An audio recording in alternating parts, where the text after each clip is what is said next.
Right. Let's have a look here. Looks like everything's working. Okay, great.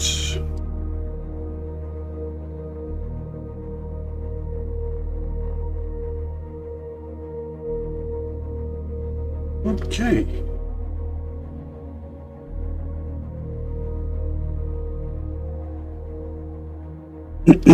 So this is the Appleseed Corporation Advanced Engine Factory. It is a part civilian, part military style POI. Or to put it another way, it's a very heavily defended civilian POI. High value civilian POI.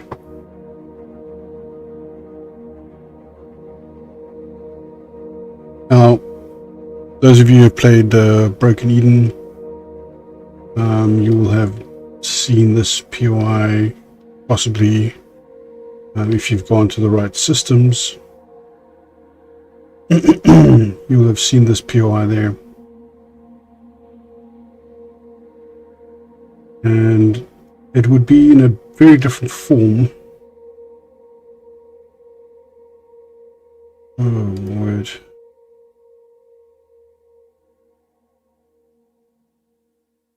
Stream is not doing very well. Why would that be?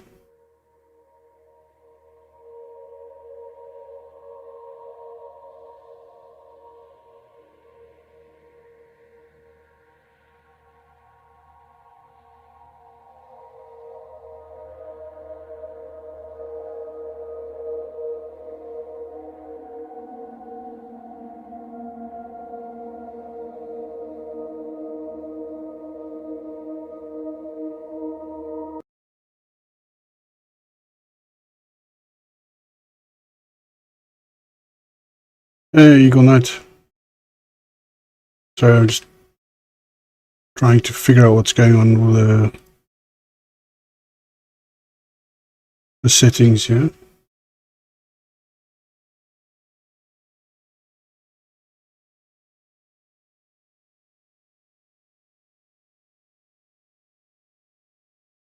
And now I've lost sound again.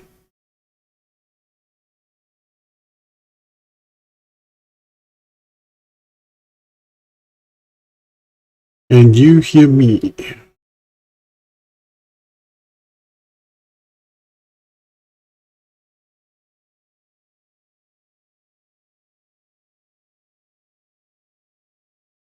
Okay, good. Can you hear the game music?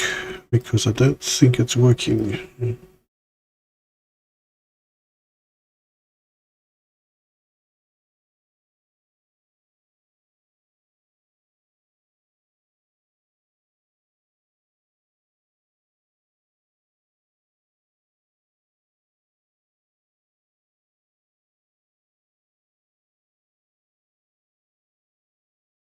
Okay, hold on. Let me just restart.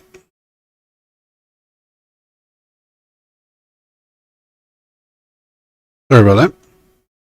So what am I boarding? I'm boarding one of the ASC POIs. I'm busy enhancing an existing POI. There was a lot of empty space underground, and I wanted to make the POI less like murder machine, more dungeon crawl. You catch my drift.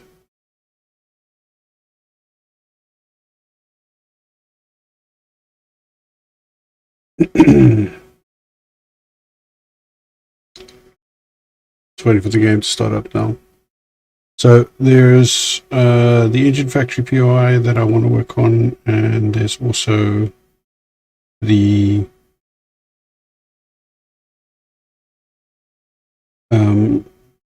main military POI.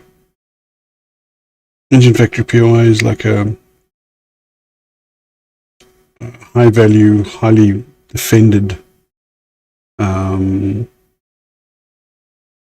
civilian POI. And then the planetary fortress is a very high value, highly defended military POI.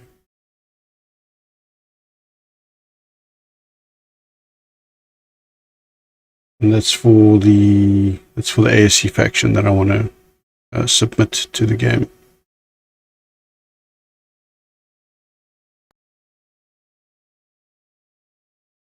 Got a couple of ships built already. I've got some defensive, like military defensive POIs built that I'm quite happy with. And I've got some civilian POIs built that I'm quite happy with. So it's just updating these factories. It's updating the fortress. Okay, it looks like the game sound is working now. I don't know what happened there.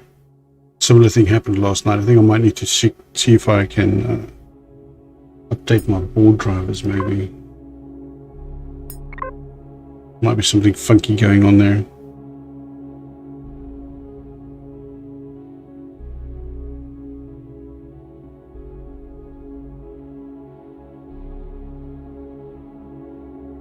Just waiting for Steam Labs now to pick up the game and start streaming it.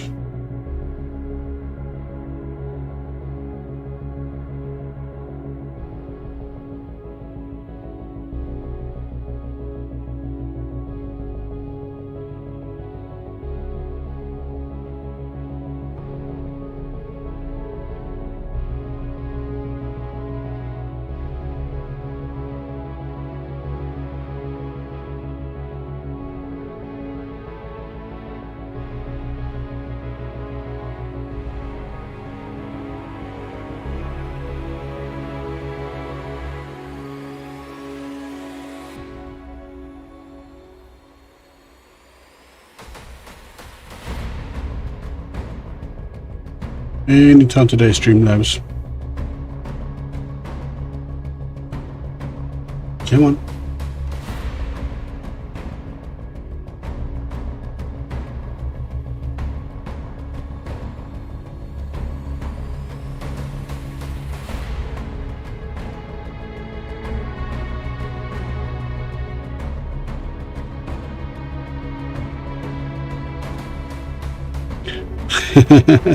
Hey, Eli. There we go. Finally. See, it was waiting for Eli to rock up. Okay. So that's the engine factory. There's also the warp drive factory, which looks very much the same. And of course there's a planetary fortress over there. I think what I'm going to do is, let me just take a blueprint of this. Because the frame rates are not good. Hey, baby.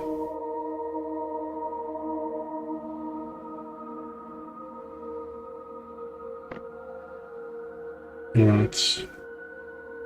Let's overwrite that.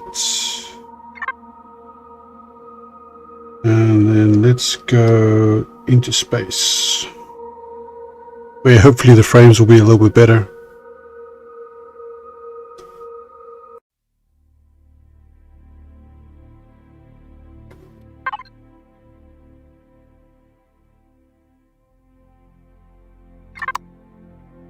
Okay.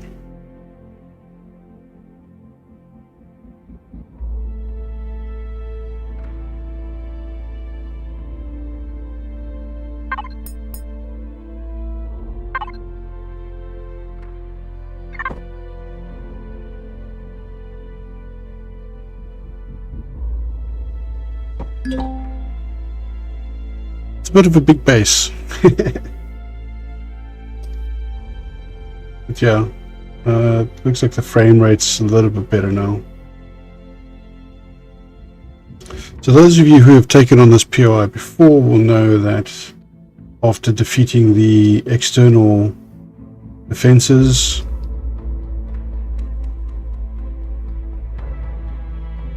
there was inside a lot of turrets and a lot of... I remember to turn signals off.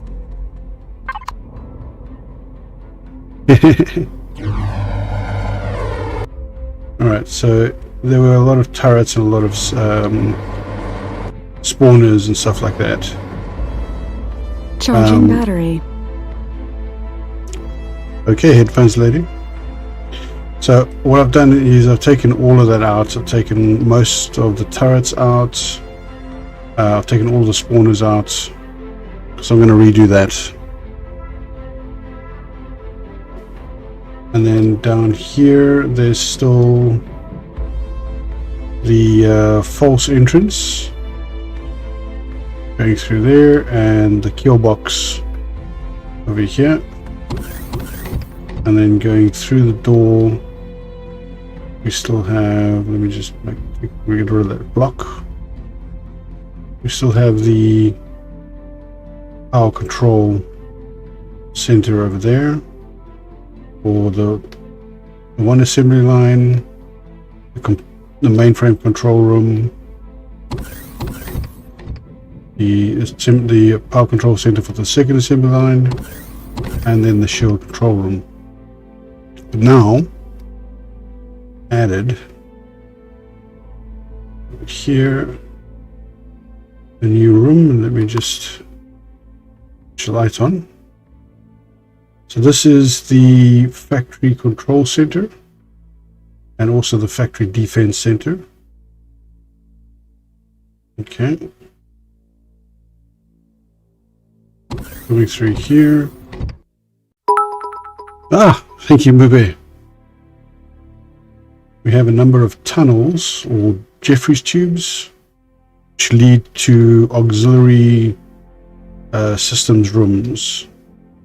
This is like the smelting room that smelts all the materials for manufacturing.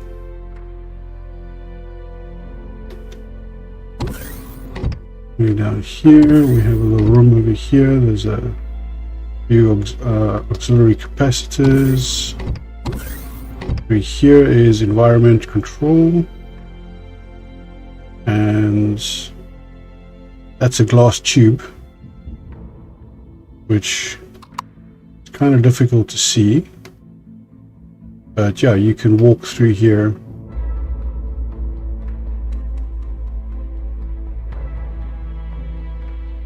I'd like to speak to the manager. It smelled so downright. You know. No. Alright. So through there. You can see through there as well. Alright, and then over here is a auxiliary data storage room. And that's a little maze that you're going to run through. Come out here, and we've got another little decontamination room out into auxiliary systems. And that's a vent system down there. Through here, and this is very dark on purpose. So the idea is for it to be always this headphone. The idea is for this to be sort of waste and dirt, that kind of stuff. Some more auxiliary equipment, power systems, capacitor banks, in with the little mazes that you got to run through, and then another auxiliary computer room over here. And then through here, there's a little security scanner with another auxiliary control room. Then an additional switch inside there. Okay. The data bank. I have a naughty little secrets on it.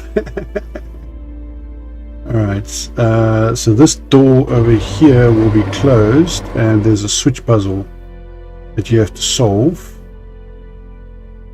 to get this door open. Come through to here, and we've got some auxiliary cargo facilities. Alright. And down there, there's a auxiliary manufacturing center there. And then behind this wall over here is a little secret. There's a little passageway that goes through here. Some traps that you have to avoid. And you come out in another auxiliary power room. What I was hoping for here was to be able to switch these force fields on and off, but you can't. Because I don't know if you guys remember the scene from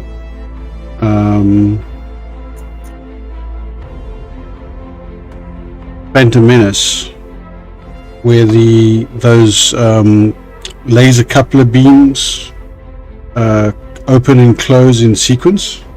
Well, the idea was that you came up to the distance here and it disabled that beam but enabled those two spawners. So found a workaround. I'll show that to you guys just now. And through here we've got another tube, and that is black like that on purpose. Oops. Exposed a little secret there. So I've got some traps here, these thrusters running. Heat you up.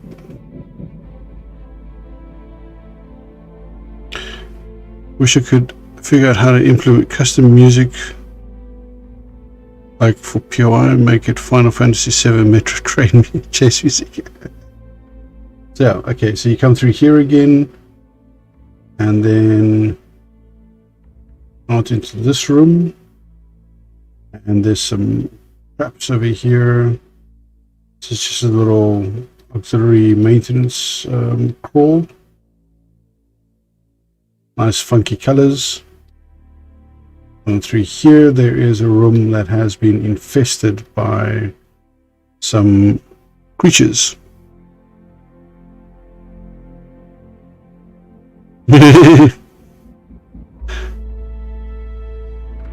So yeah, so this area has been infested by some unwanted pests.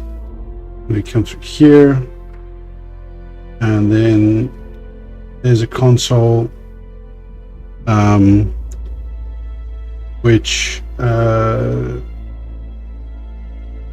there's a puzzle in the command and control center which you have to figure out to get these doors to open. And this console is just going to tell you that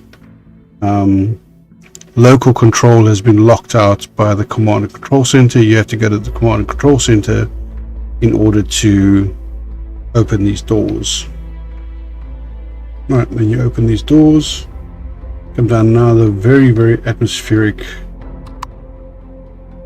Should be red light there. I don't know why there isn't. It's not bright enough. I'll have to fix that. It's a very atmospheric chamber through there, and you got to blow your way through the ventilator. But there's a surprise waiting for you on the other side. And then you blow through there, and you're at the core. There's your rewards over there and over there. And now you can salvage the POI. So, as you can see over here, there was a lot of empty space underneath the POI, and I've just been filling that up.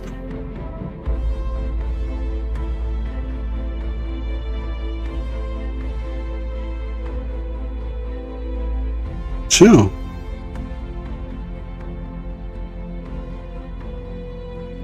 Qui-Gon Jinn.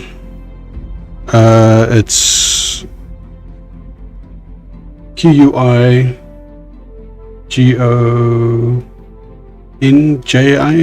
something like that. Anyway.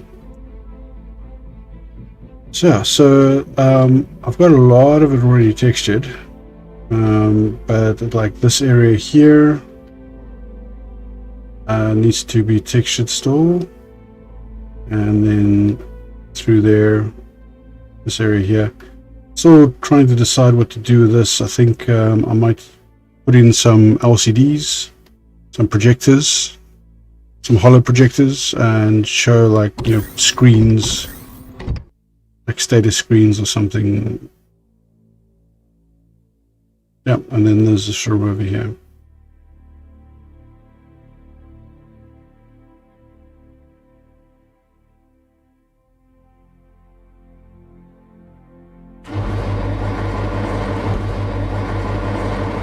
I think I need to change that block.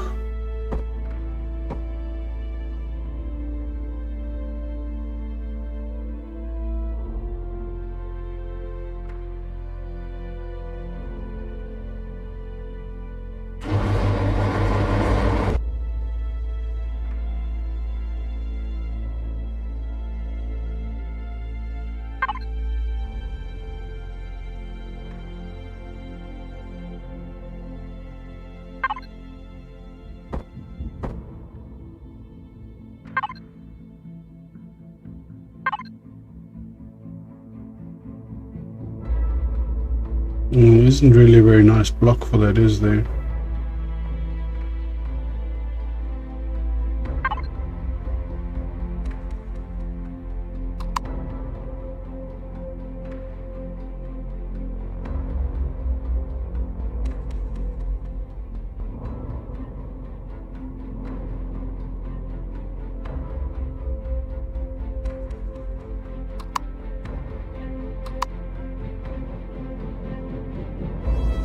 Seeing those shapes in 7 Days to Die last night, and there was like something. This looks so scarce now. It's so basic.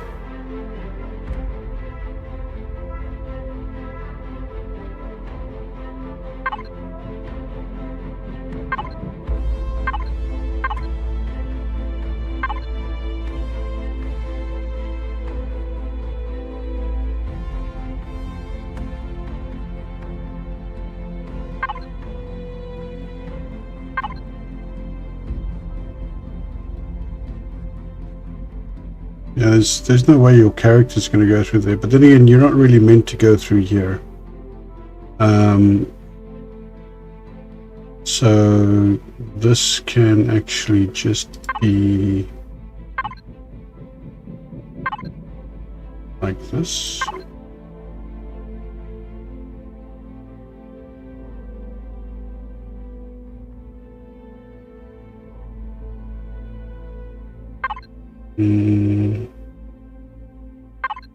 Yeah, like that.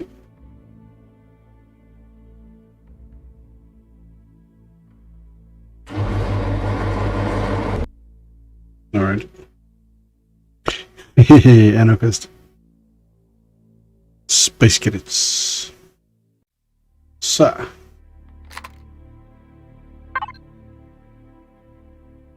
do the texturing. Now, there's a sort of default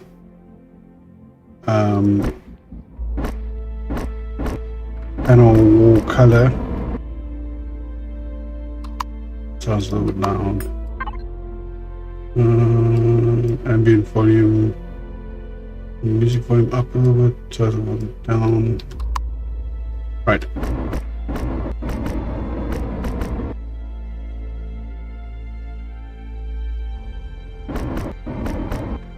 Being the evil corporation that ASC is, you know, they're going to cost cut as much as possible, and therefore there's a lot of standardized building stuff,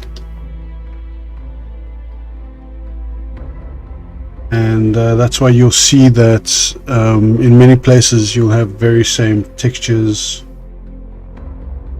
Doing some more renovations to the ASC Advanced Engine Factory. You'll see, like in here, these interior panels, they're all prefabricated, they're mass produced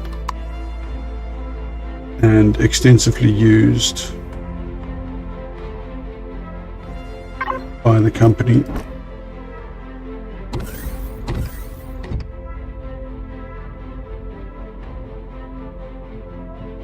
Legitimate businessman, yes.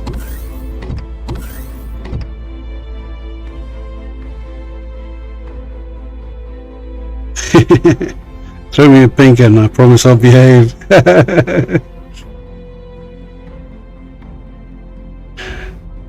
Yeah. They bought the paint in bulk. Well, not so much the paint, but like the whole panels and everything like that. So, you know, these prefabricated, the idea is for these to look like prefabricated panels that can be ordered in mass, produced in mass, economy of scale, and used ubiquitously for everything. There's things like wooden flooring, and then, you know, we've got the seating panels. Another little thing that I try to incorporate into all the larger POIs is, of course, Appleseed Corp database entries. And all of these database entries refer to some aspect of pop culture. Improving environmental standards. Yeah, there, see? Eli is the company spokesperson and PR representative. So if you have any questions, you're welcome to ask him about the practices and methodologies, standards of the Appleseed Corporation. So anyway, yeah, so I like to include these little Appleseed Corp database entries. They refer to movies, they refer to various things. You know, depending on what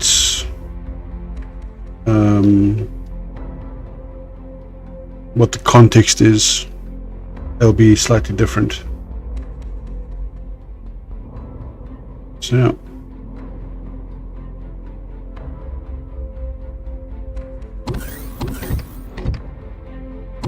here,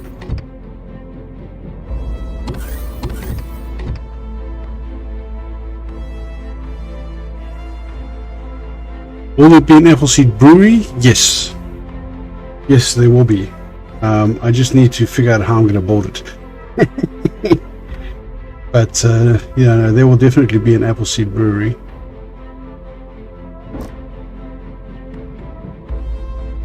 Right, so I want lights.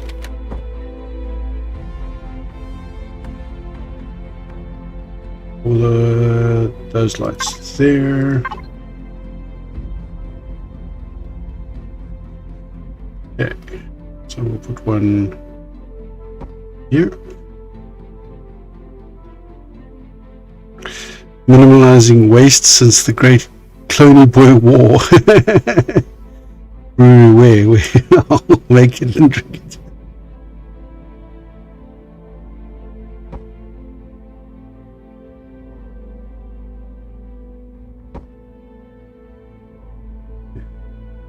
That doesn't quite look right. I want to have that in one.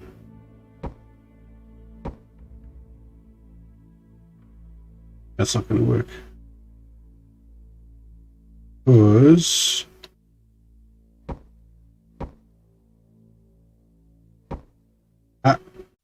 whoop, undo. Whole bridge. Okay.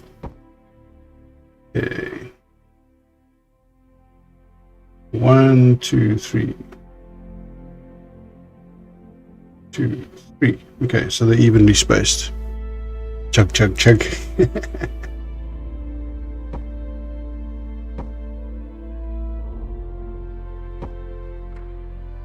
Okay, and one over here.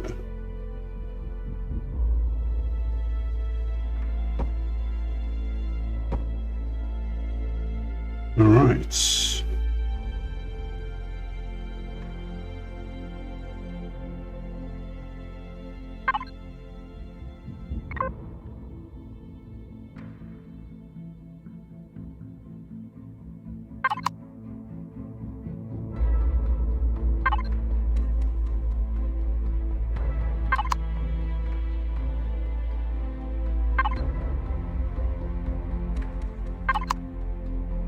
Okay.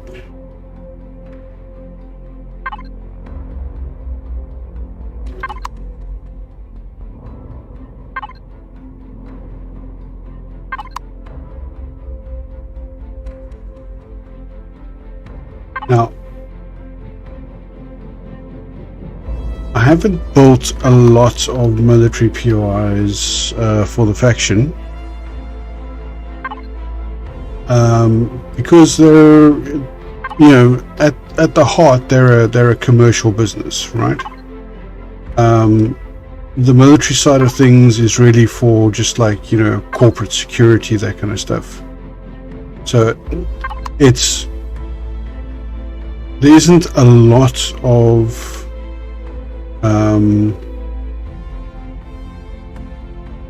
there's not going to be a lot of different ship types. There's not going to be a lot of different building types. It's all going to be very utilitarian or very conformative. And as such, you know, they're going to go with the mass-produced principle. Bit of a empire strategy. Mass-produced cheap units. AC obviously makes use of their own cloning processes in-house for non-management staff, and therefore, you know, anyone who's not in a management position is going to be a highly skilled clone. So, you know, therefore, it's going to be like, you know, when it comes to like the military stuff and that kind of thing, it's going to be, you know, cheap is sort of the word.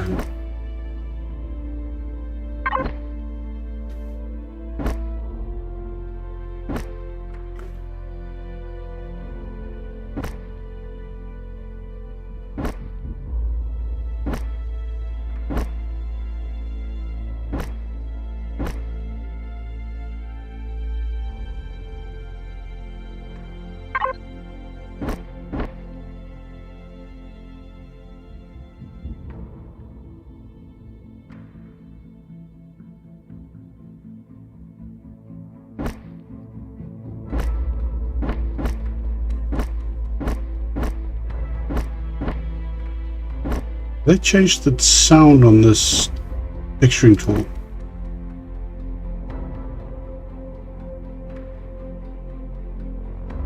It's got a bit of a different sound to it. Stomping in a new mud hole directly to your face.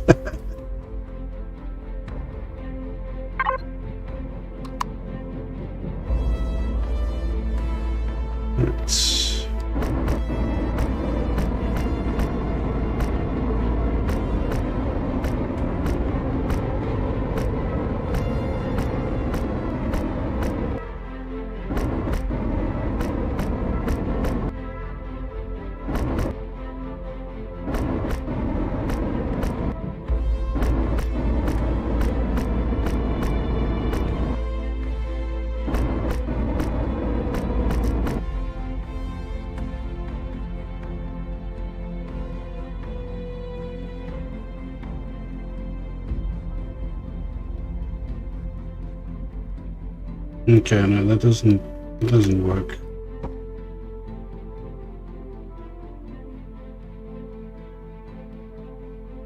Arctic.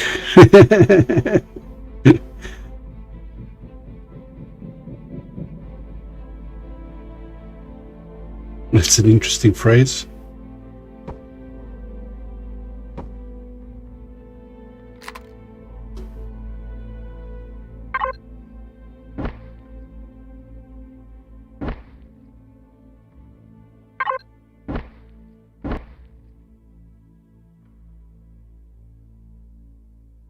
Which healer was that? What's that one? Yeah, that looks about right.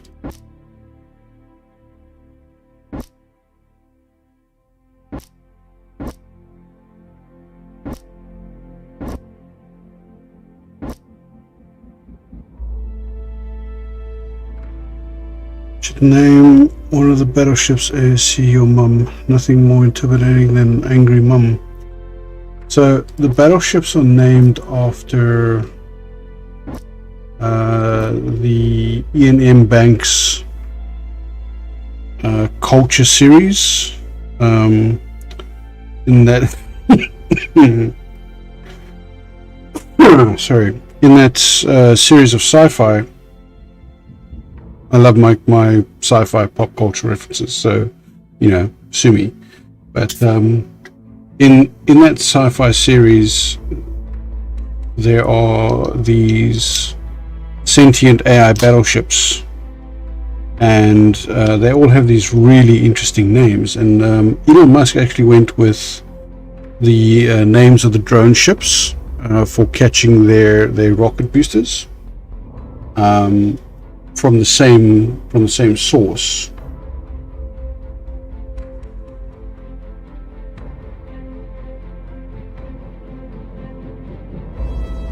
Now, I've taken, like, with naming of the ships, I've taken inspiration from like the US Navy, where the ships from different classes are named after different things. It's not like all the ships are named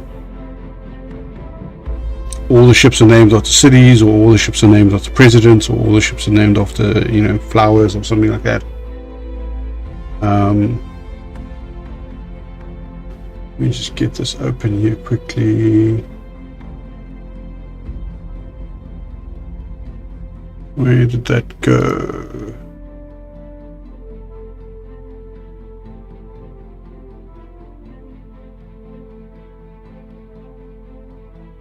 There we go.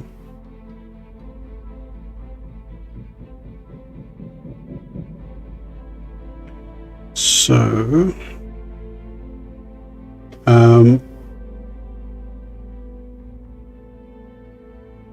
there's three battleship variants. They'll look pretty much the same on the outside, but they'll have some differences inside, some personalization inside. But the first battleship is called Profit Margin, which is a name from the Culture series, and is, apt for a commercial company. The the second one is the second battleship is called Size Isn't Everything. Considering it's a battleship. And the third one is called Gunboat Diplomat. Now, we've already built the cruiser. The only thing I need is for the customized versions of the cruisers. So I've built the ASC Durban, which is a city class cruiser, and the flagship of the cruiser class. Yeah, Taladi off the X series. So they you kind of get where I'm drawing my influences from for ASC. It's Tyrrell Corporation from Blade Runner with the cloning. It's the Empire for the ruthlessness and that kind of thing. And Taladi / Ferengi in their commercial ruthlessness. So there's a number of city class cruisers. It's the Rochester, the Lincoln, the Bristol, the Stockholm, the Anchorage, the Hattiesburg, the Lafayette, the Christchurch, the San Francisco, the Jackson, the Dartmouth, the Brisbane, and the Amsterdam. Those are the cruisers. There's also a science vessel, which is a one-off class because it's going to be used for a mission, and that is the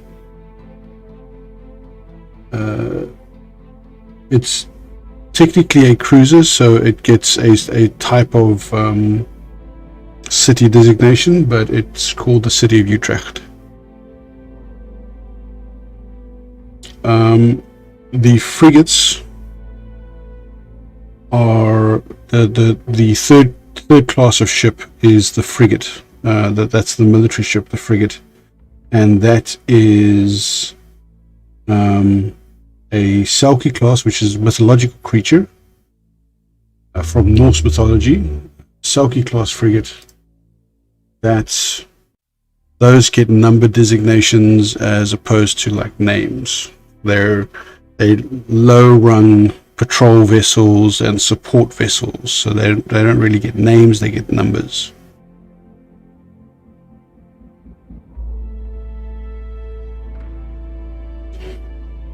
Ships that need still to be designed are I've got a large bulk carrier that's almost done. I've got I need to build a small freight ship and some commercial, like civilian transport ships as well.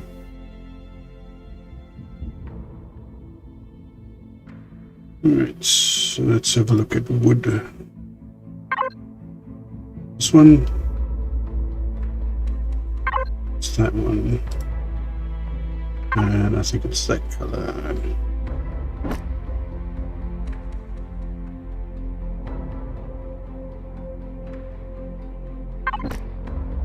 No, let's just do that one.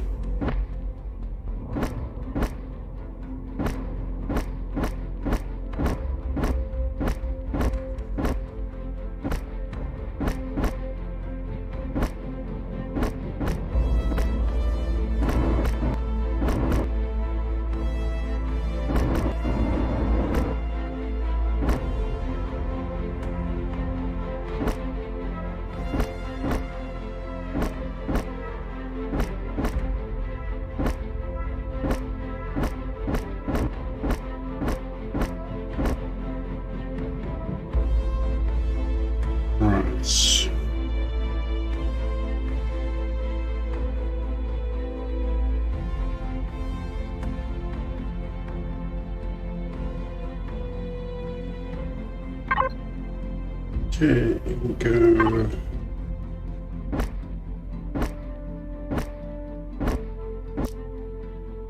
Oh. Do.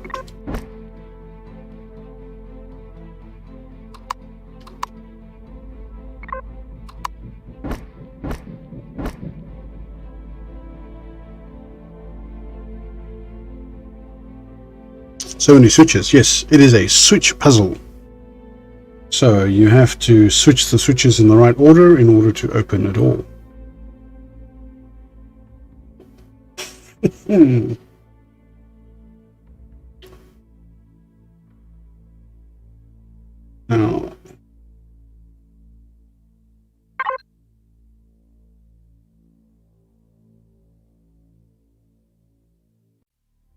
Now, difference.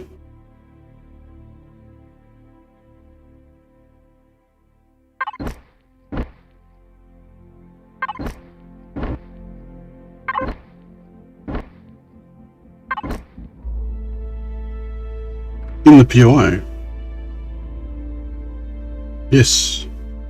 So this is the command and control center.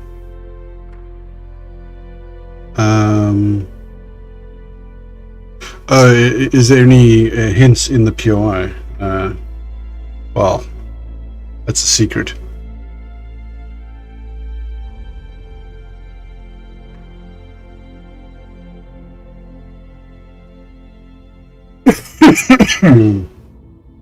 That is a secret.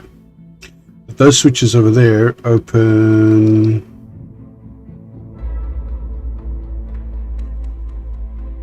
these doors over here.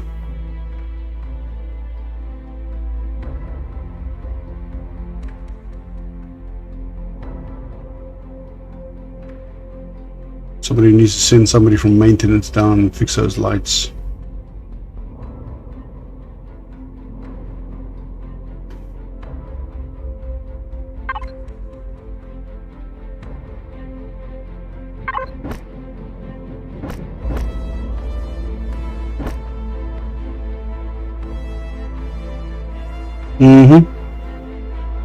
Interrogate the nearest.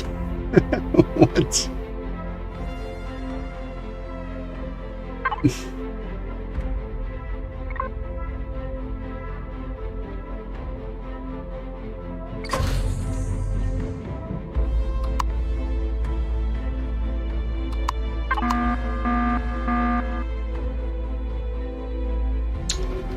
It's not bright enough. That's more like it.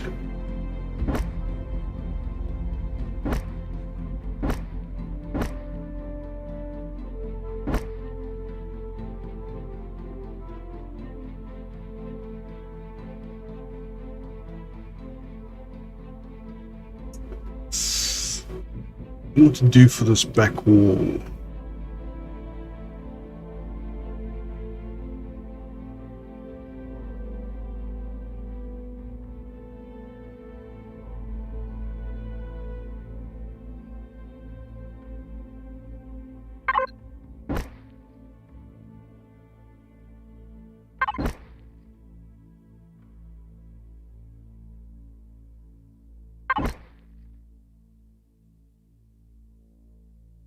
What to do. So this is the hard part. So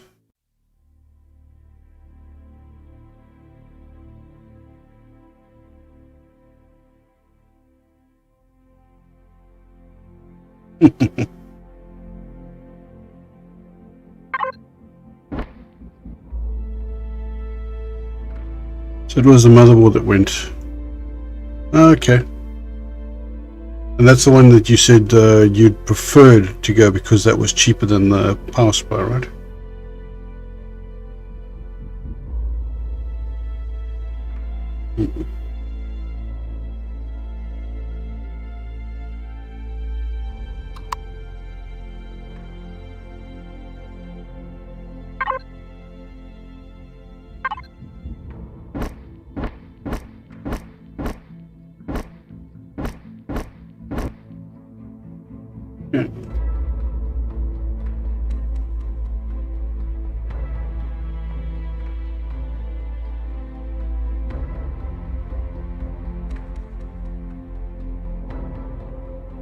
here.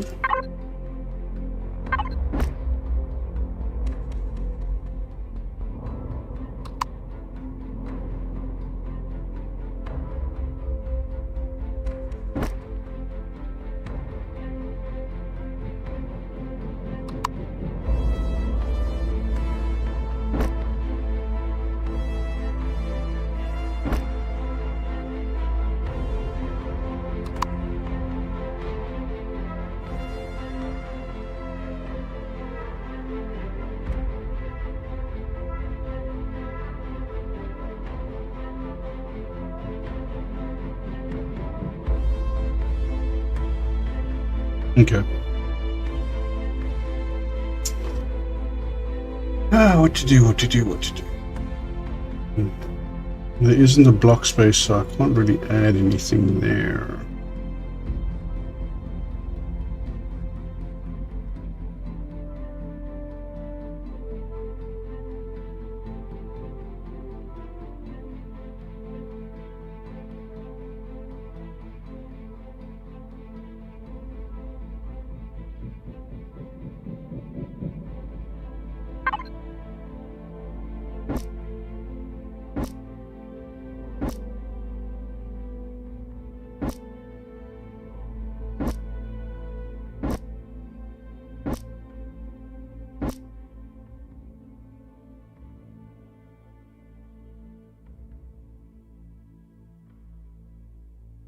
Rebuilds above the switches. Well, it's possible.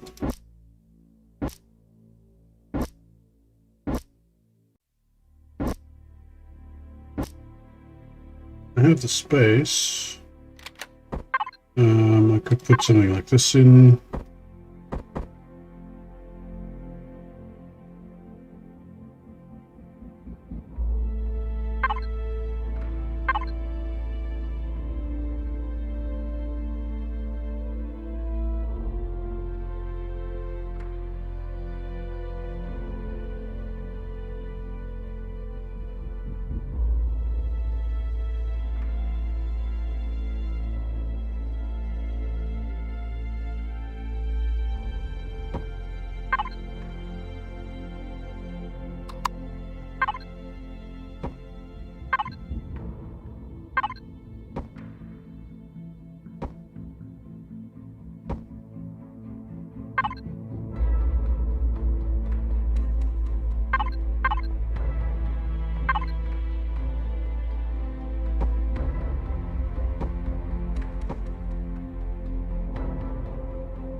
Numbers and slanted blocks. Yeah, maybe.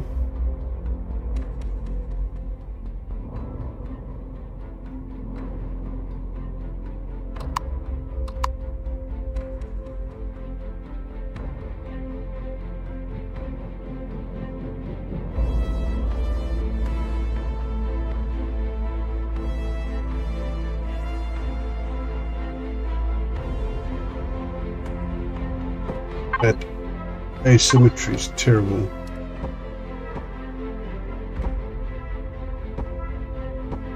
Gotta fix that. Okay.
What the heck?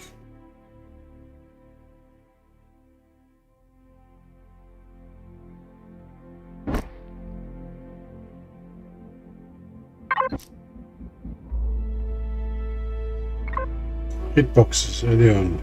Hitboxes.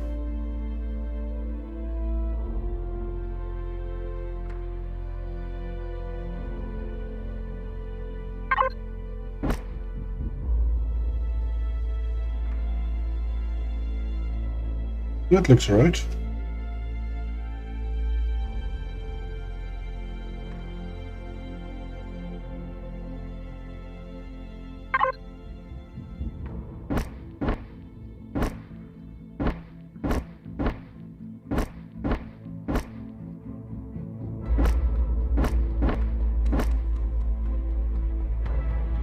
Okay.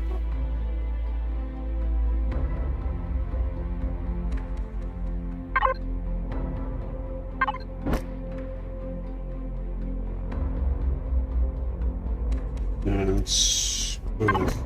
That's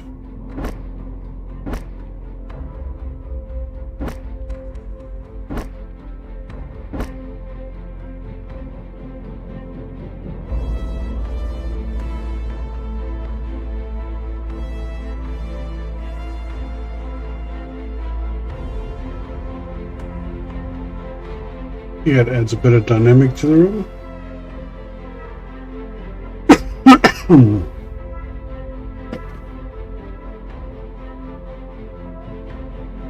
Alright, now make sure that's LCD screen too.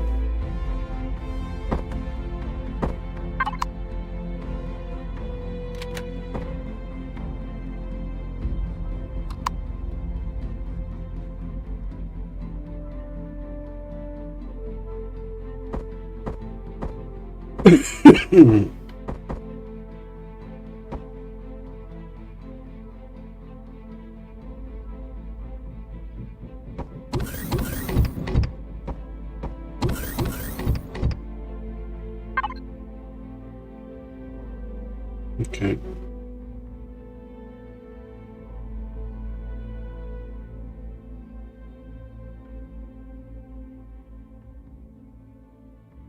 I'm gonna have to get some of the LCD art stuff to put up here.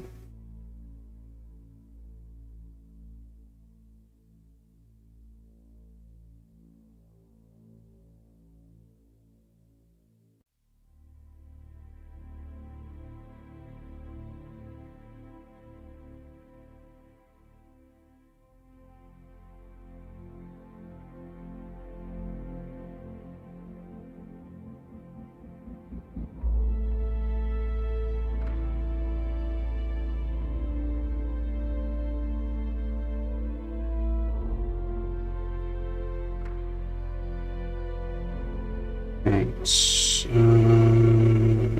X mid rotation. Rotation, no. X rotation. There we go.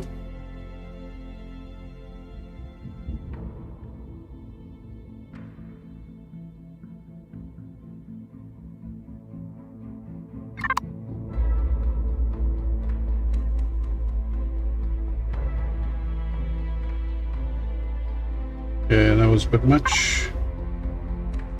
Make it 50 and Y offset. Oh, make it some more.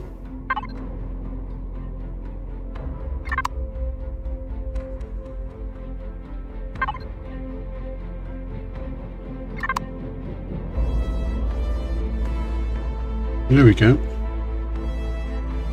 Hey Ray, how's it going?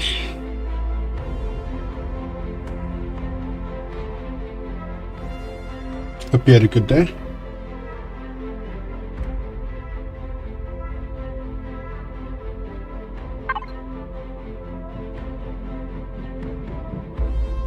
Okay, so X minus 45, Y1, Z0, Z50.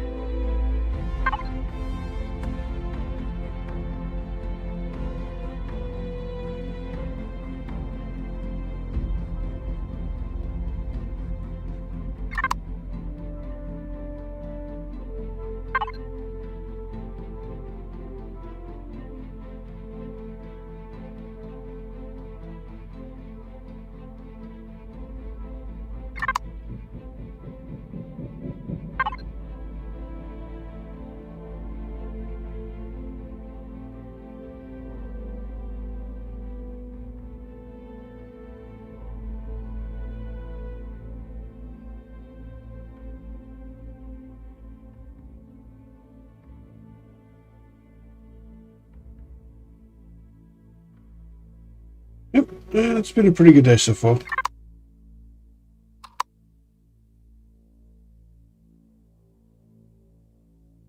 Okay, you can see those LCDs there, those projectors.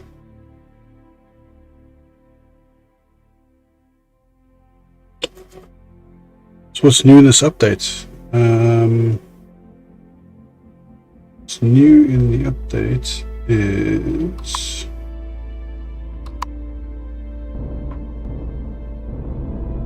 crouch. Let me get some gravity going.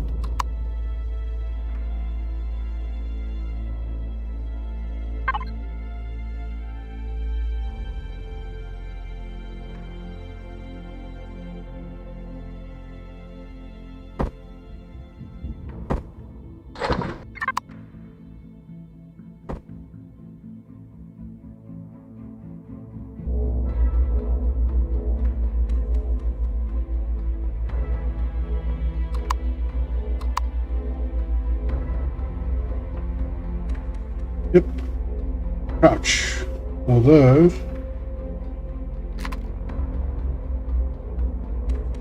you'll see the cursor is a little bit offset.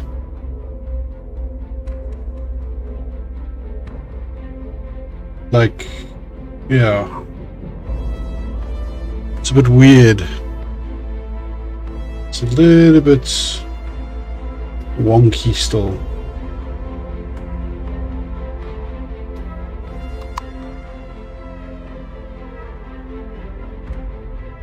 I mean, the foot is in the wrong position, the head is in the wrong position, but hey, you know, it's something.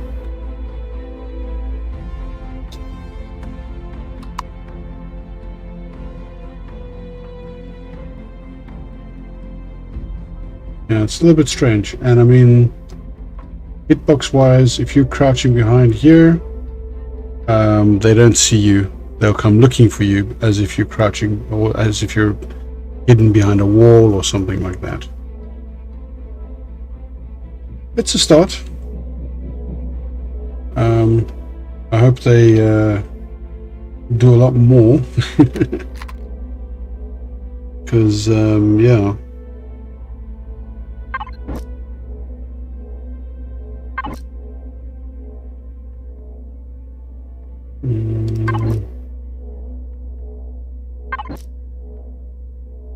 Something that would be so fantastic is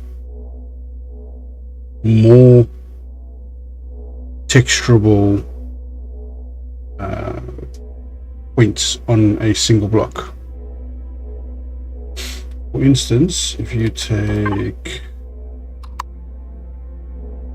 this block,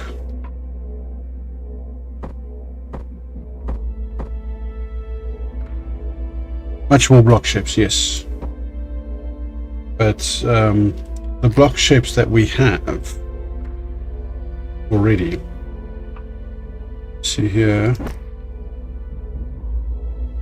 that textures that section, that textures that section,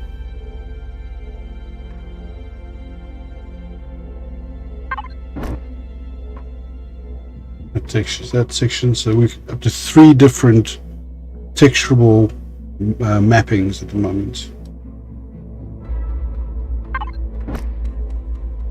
And that's that section, although that's a little bit too close. So let's go with once.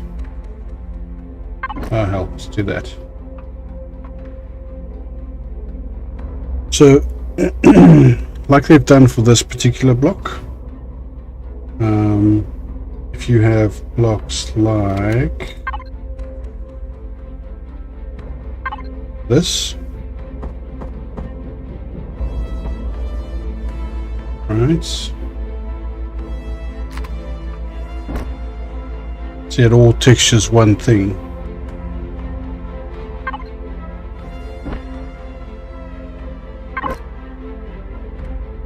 But I mean, what they could give us is much like that. They could give us the rail, the infill, the pillar, the bevel, the wall. You know, I mean, just think how much more depth to the texture you can add. I mean, you can also add various textures now. So in case.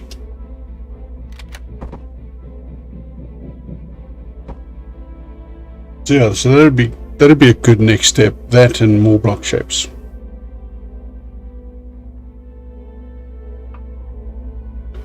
Okay.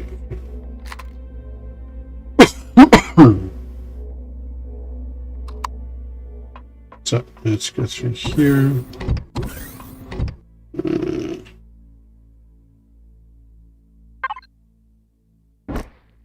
No, I don't want that shit.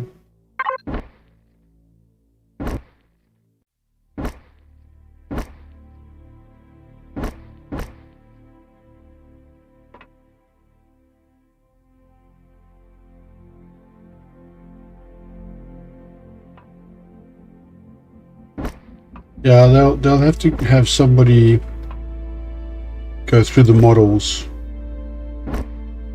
and actually update the existing models,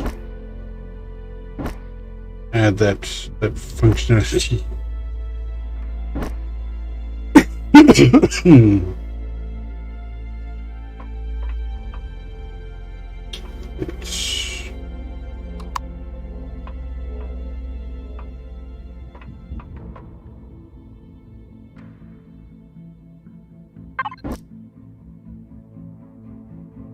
No light on that door.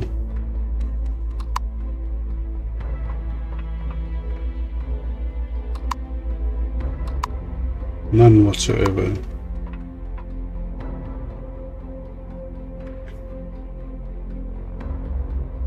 Trading an AI assisted patrol fleet can assist like a Vorian does.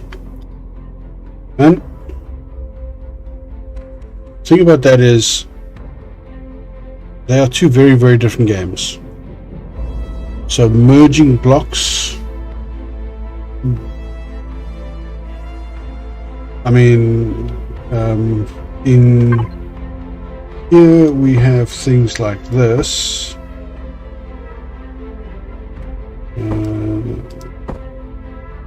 Is that one? Yeah. So let's go down here. All right. So what merging blocks is going to do in this game is it's going to create things like this. Okay. Now the problem with that is that all of that has 3,200 hit points. Okay. You might not be able to see it. So, right. So all of this, all 13, 14 blocks, has a combined total hit point of 3,200. Okay.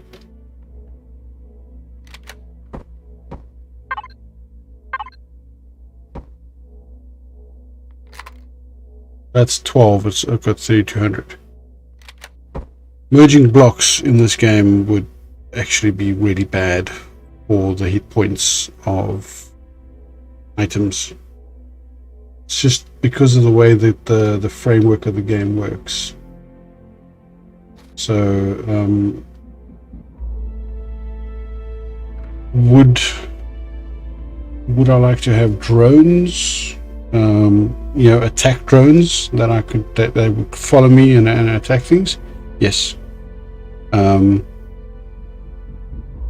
is very player model orientated. So even when you're, you know, in your ship fighting another ship in in the atmosphere or in space or whatever. It's still very player model orientated. And therefore, it's always going to be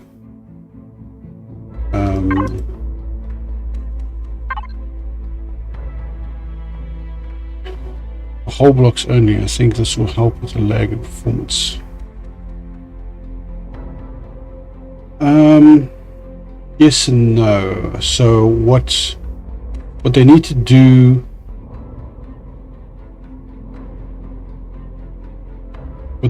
is they need to not render visible blocks.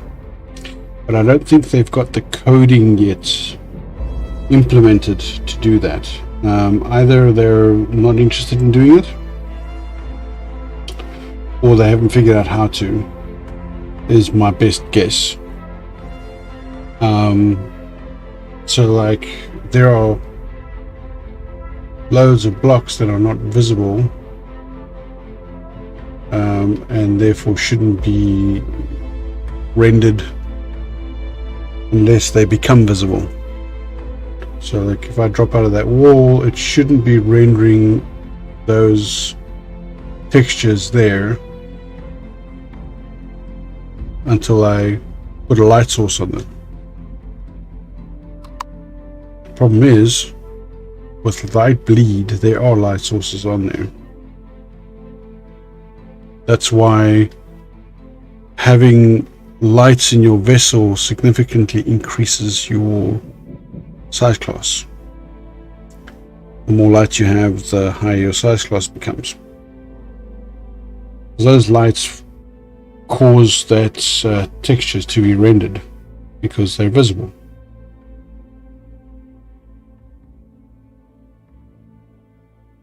Even though you can't see them directly, there's light bouncing off of them. And therefore, the game thinks that they need to be rendered. Fixing this light transition through blocks, that would definitely optimize the game massively. But then again, that's just my humble take on it.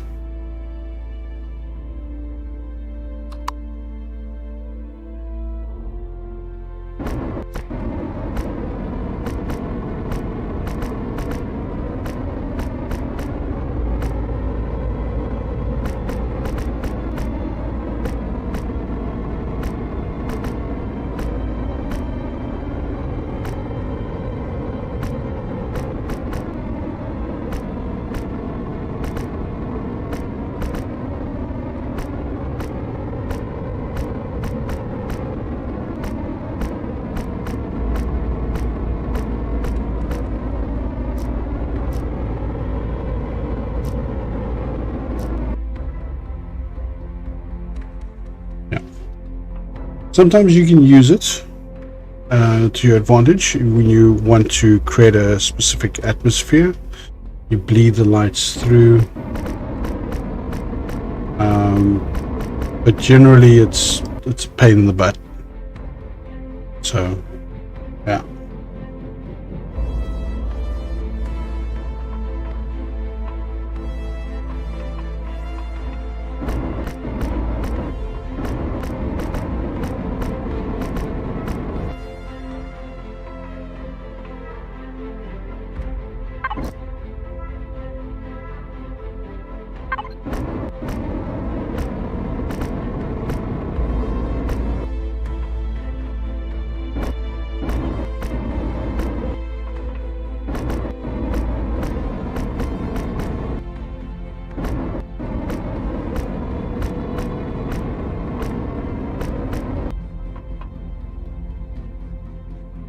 I already have in the game, but instead of being hostile, it will be friendly and protect us. That's what I think, yeah. So, until they fix the issue with the lag and the netcode, giving you the ability to fly around in a small fleet of ships is not a good idea. There's enough lag when one ship takes on another ship of roughly the same power and capacity.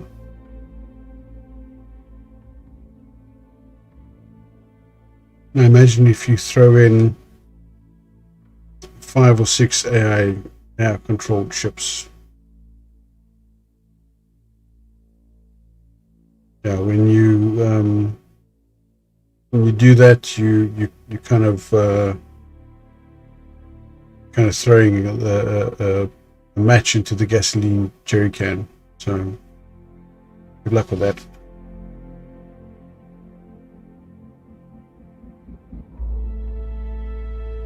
Okay. Let's have a look.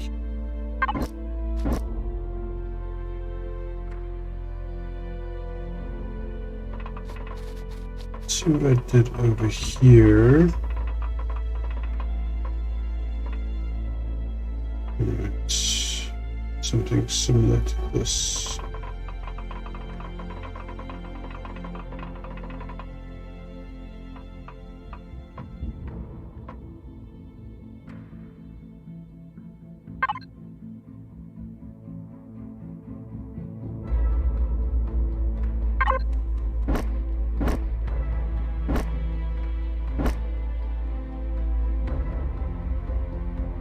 The other thing that's annoying is, like, look at the centering on this. Way off.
And with a flat wall block placed horizontal, maybe. And what?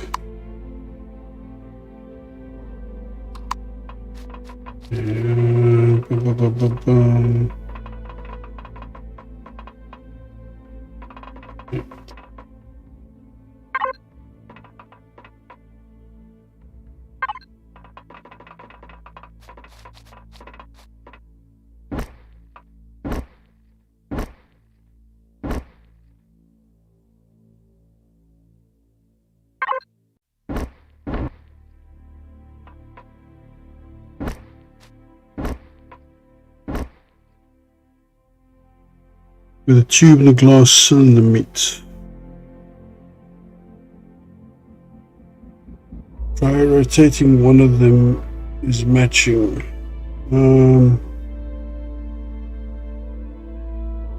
Yeah, but there's the sort of foot. All right, that's got to be attached to the floor, and as a result, that is offset. If I rotate it, it's going to look ugly. So I think it's one of those things I'm going to say you just need to learn to live with it.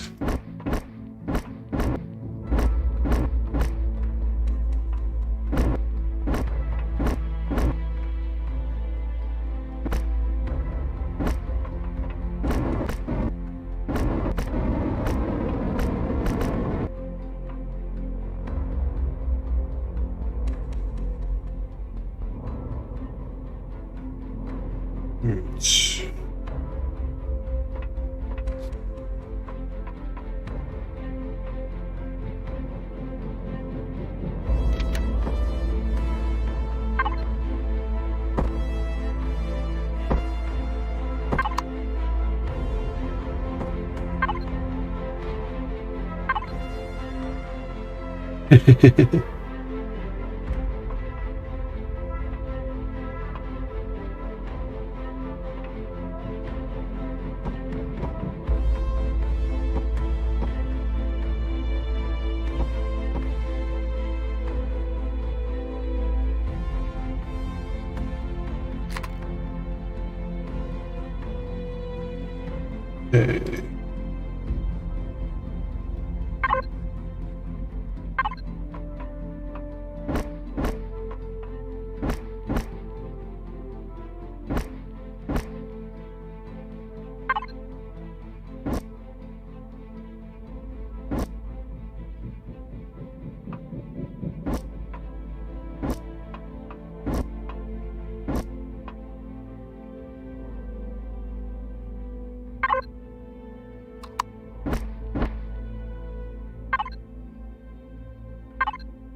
Is it done yet?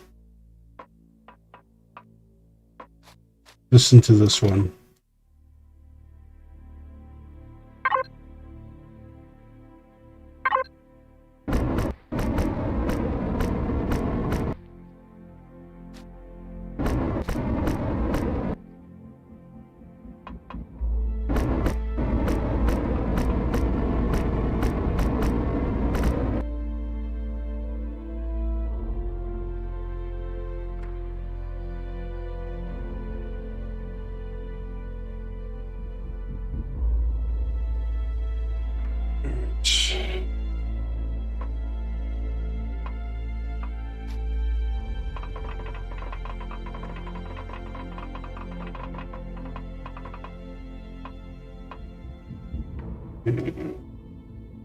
It's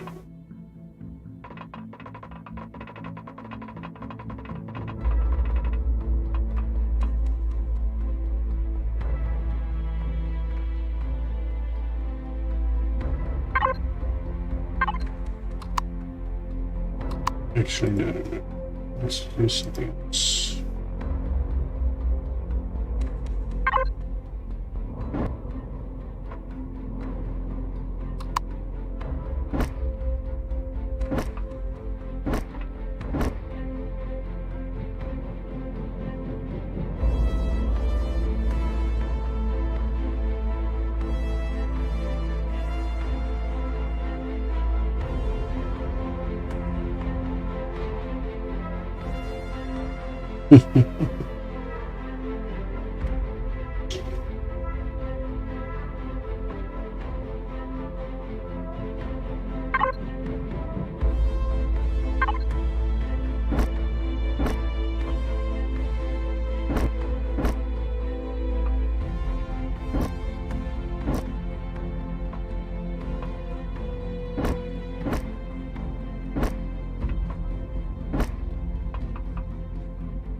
So, what you're saying there about your motherboard, just exactly how much static discharge do you think you did? Because you would need quite a bit.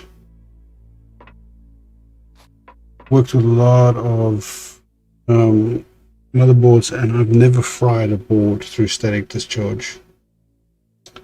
I know that can happen, but it's generally you've got to build up quite a large amount of static to actually affect the board.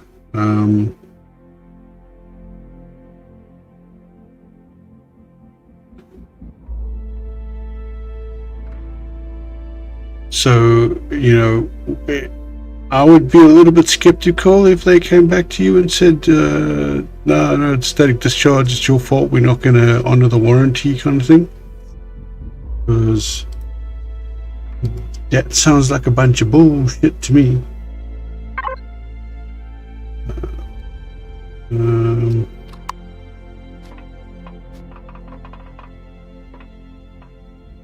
just the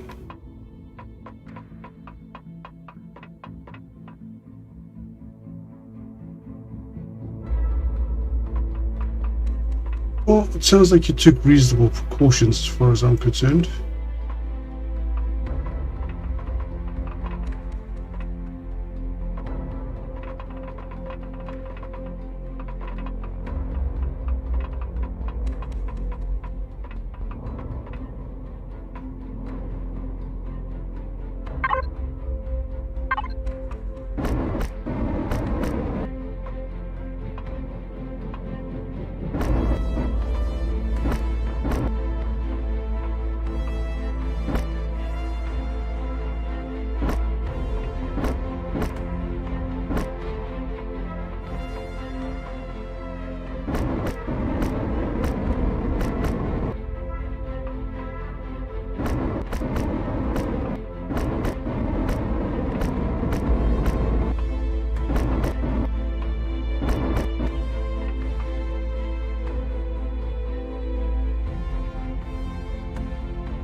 Hmm.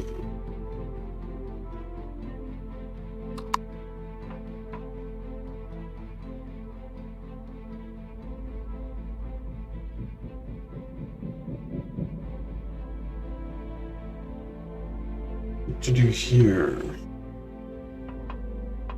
Over there.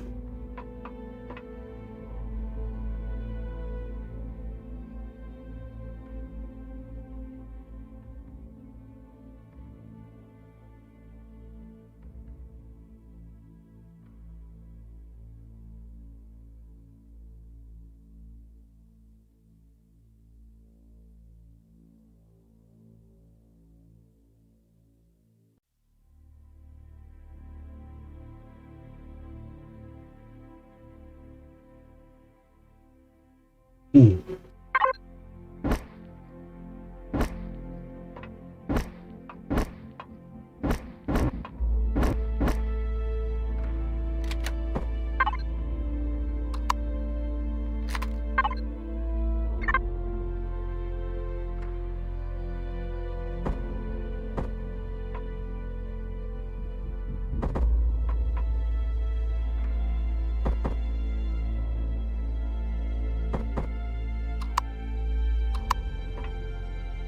Okay, that looks better.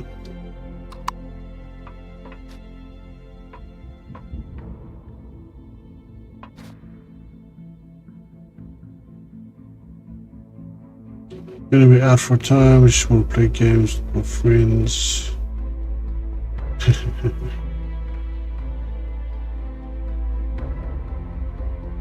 This is.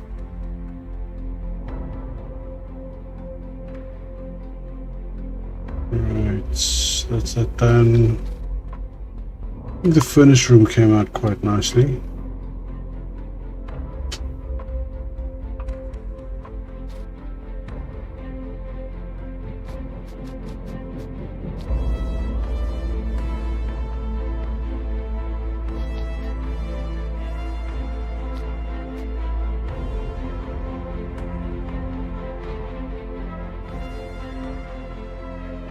Last night in one sitting, Zelda 2 for NES went from first level to endgame boss.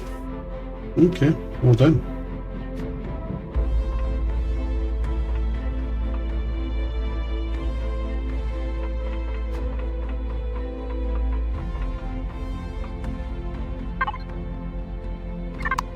Do this over here.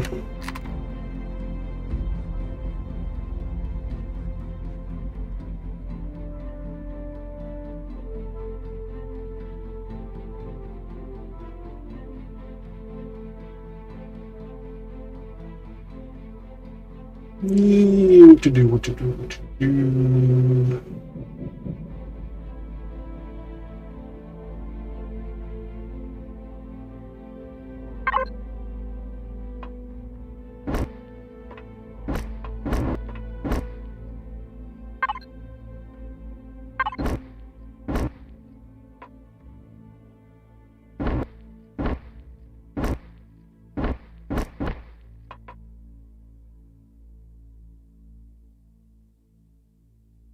got sleepy and quit before fighting. Alright. That's that done.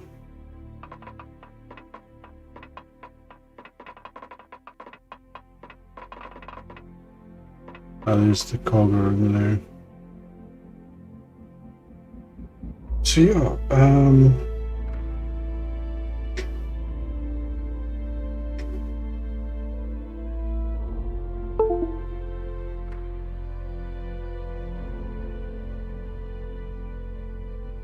that's that section done there. And got that section done there now. Gonna go find some LCDs for this.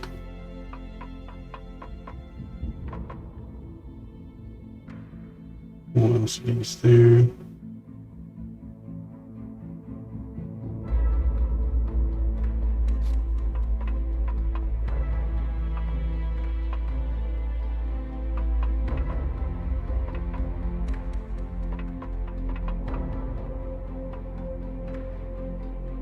What are these?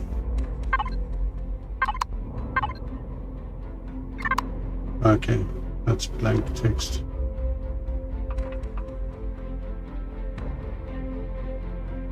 Those aren't in use yet, so they're going to come later.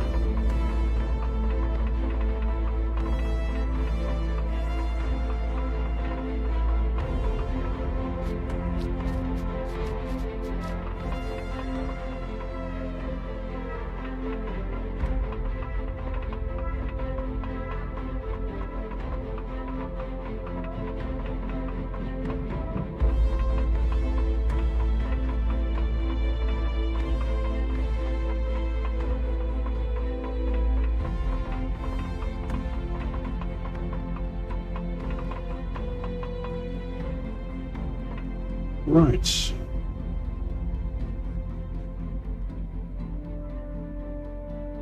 So that's that. There's more tweaking and stuff I need to do to this. I want to show you guys just quickly what I'm doing to the planetary fortress.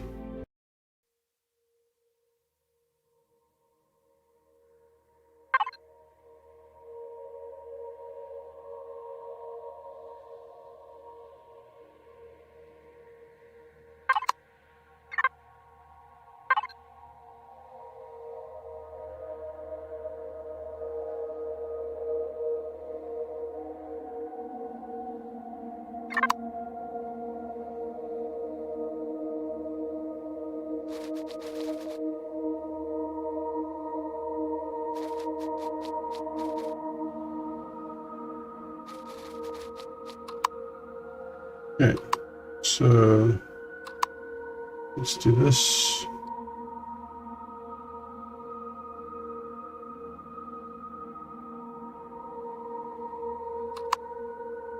Right. So here are some cargo pallets. Just bear with me, I know the frame rates will be a little bit bad down here. Here's a little forklift truck. Okay, and then obviously all these guns and stuff on top here.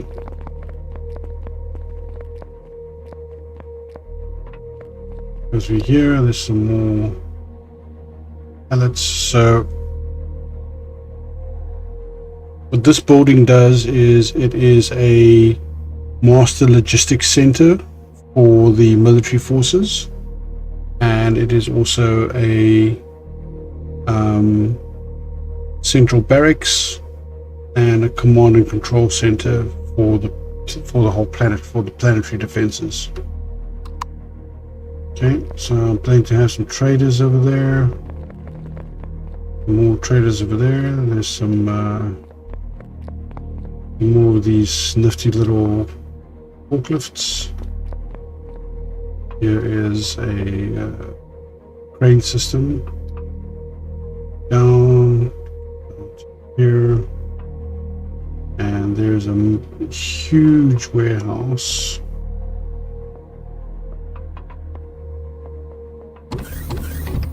Which stores materials. Let's go back up here. Right. There's a publicly accessible repair console for small harbor vessels. Transporter, ATM. Main elevator.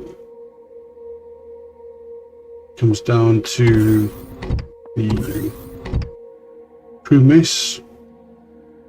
Dining hall. Then you've got the individual barracks rooms.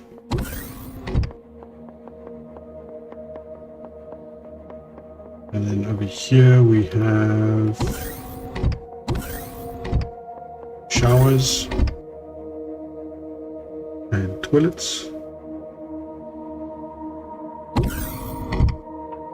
And over here more showers and toilets. Okay, we've got machinery spaces. So there's what do you call this? Environmental control systems.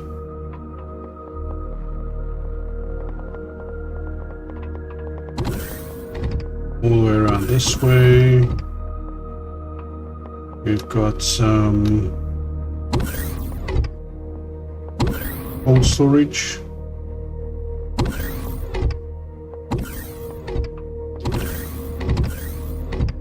More environmental control systems. And over here, what did we say? That was going to be the hospital facility. Yes, that's a room is set aside for as the hospital facility. Here, there's going to be some staff offices. So like battalion staff, logistics staff. Okay, go through here.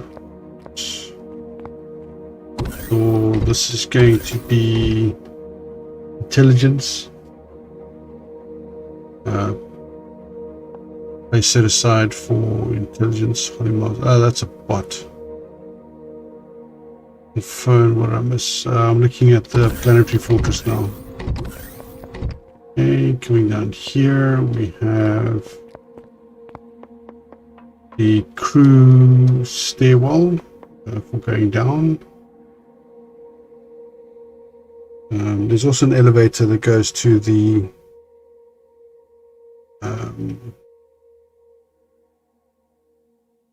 no, there was an elevator that goes to the cargo area, but I've taken that out. Okay, so you can see this has taken some damage. The aesthetic that I'm going for here is that, you know, if you've assaulted this base from the outside, it's going to have taken some damage, some blast damage on the inside. So, you know, broken stairs, debris, everything's fallen down. Okay, 2 turret mounts. This one's severely damaged. That's why it looks like it looks.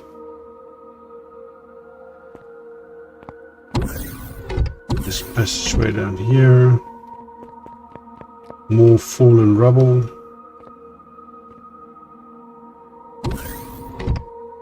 Okay, and over here as well. Portion of the ceilings collapsed. That's going to force you take a very specific route. Yeah.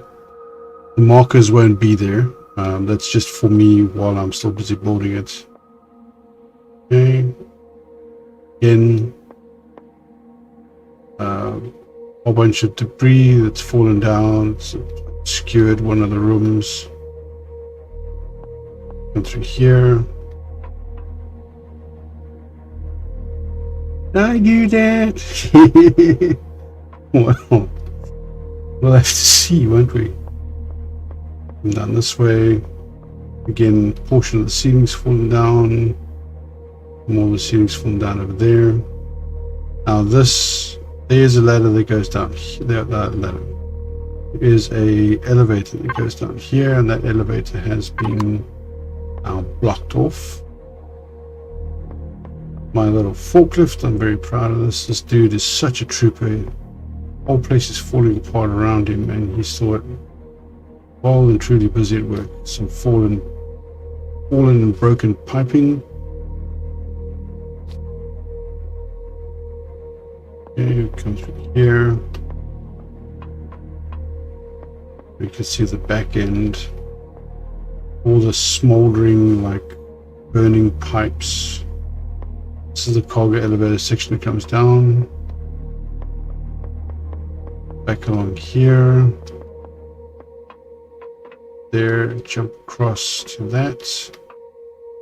And then you can get down. So you've gone, there's no direct route to here. So you have to follow the path.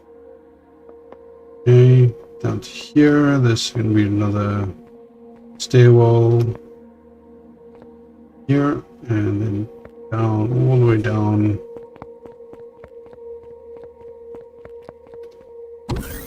To this section here. And that hole shouldn't be there.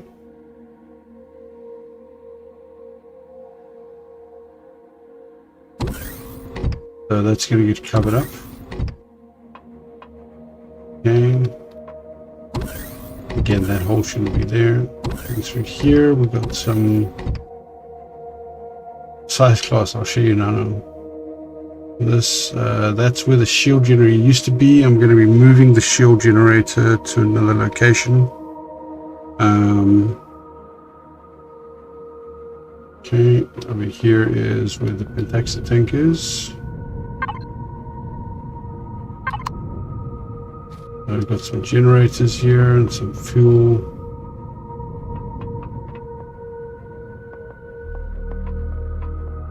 And then obviously the core room over there.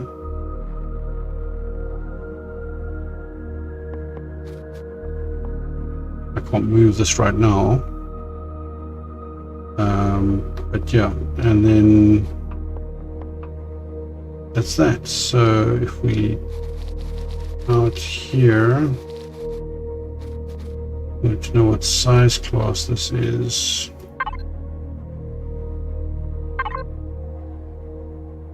$25. That's size class 25. That's the planetary fortress. This over here, and that's not the updated one that I just finished. Not finished, but that I worked on. That one is 46. So yeah.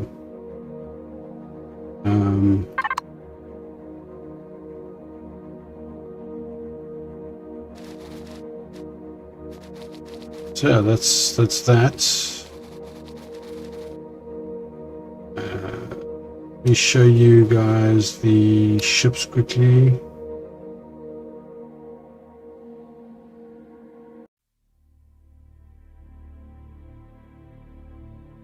I want to be close to that.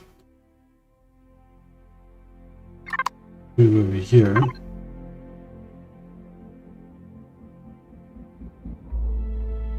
So this is the bulk carrier.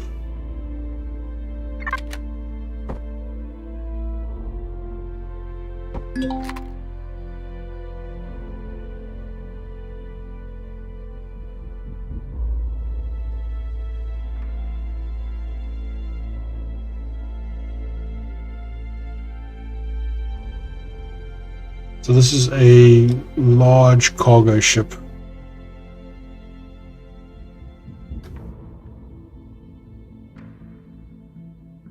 Got two big engine nacelles over there.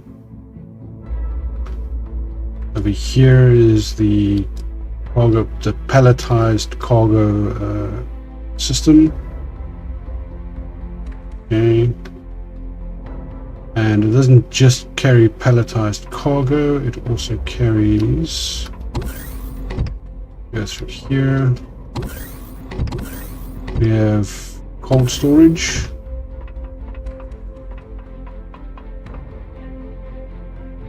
Now, the cargo pallets, the palletized cargo and the cold storage was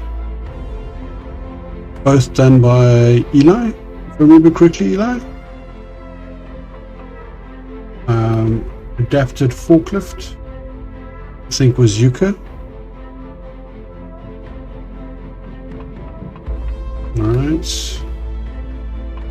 Let's go through here again. Up. Here we have hydroponics, transporting fresh produce. Alright. Over here we have sort of energy, stored energy pods. Basically, if I just switch it light on a little bit. So these are like pentaxid freight tanks, and this is promethium freight tanks. Okay, we've got some small ones over there, some more promethium, some more pentaxid. I don't know what this would be exactly. I haven't figured out what I'd call it. Maybe just like energy cells, basically. Some more promethium freight tanks and some more pentaxid freight tanks, as well as just, you know, general small form factor promethium storage tanks. Okay, going down, down. Oh, hey. New supporters. Someone bought you 5 beers. Thank you very much, someone. Okay, so this is the vessel crew lounge. This isn't complete yet.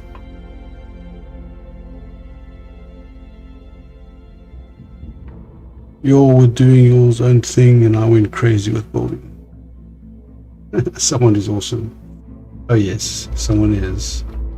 Okay, lovely little lampstands. And the light off so we can get the proper effect. Yeah, so toilet facilities, very open. Maybe I can leave that open, or I can put some glass on top there. I don't know which one I'm going to do.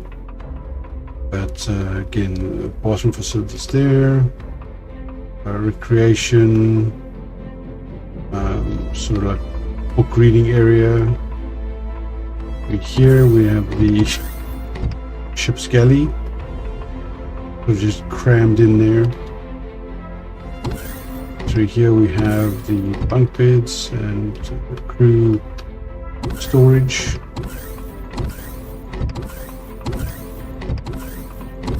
Okay, that's that. Yeah. There's also a passage here that leads underneath the ship. This is very dark. I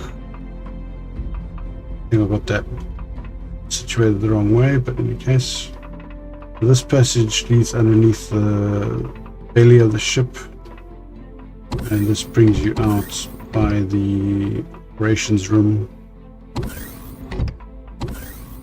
Okay, there's a machine shop that still needs to be built here.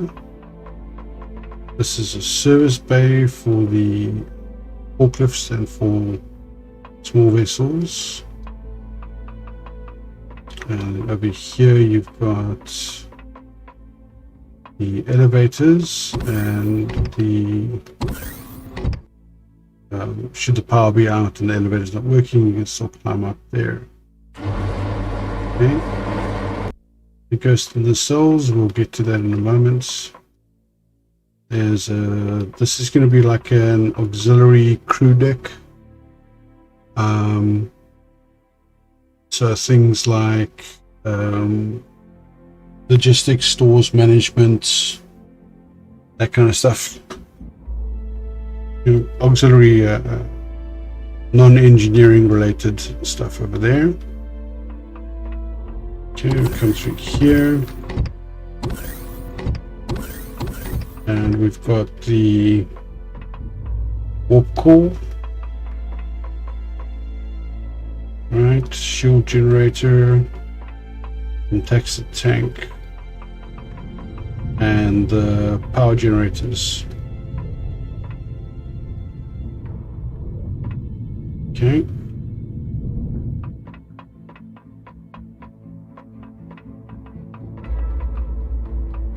There's the core over there. Bring up here. Come out over there, and there's rear access to the core there. Up here. And we've got some embedded CPU modules here. Up to the top, and we've got the nice big open bridge where you can stand here, sort of look down on operations from here. I should be getting a twist with no railings. Okay, so let's get down here and right in the nacelles. And through here and down to the nacelles, we've got engine maintenance access. There, climb up the platform, and we've got access to the engine. All of that there. Okay. Go through this way.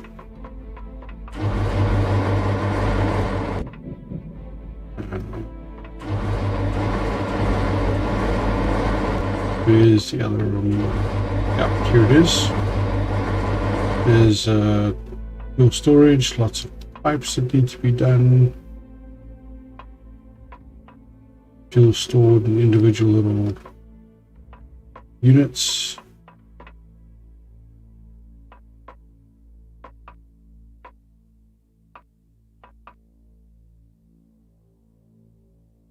Someone has to go. Keep it up. Keep at it, Johnny. Peace. Cheers, Sanguine. Thank you very much for stopping by.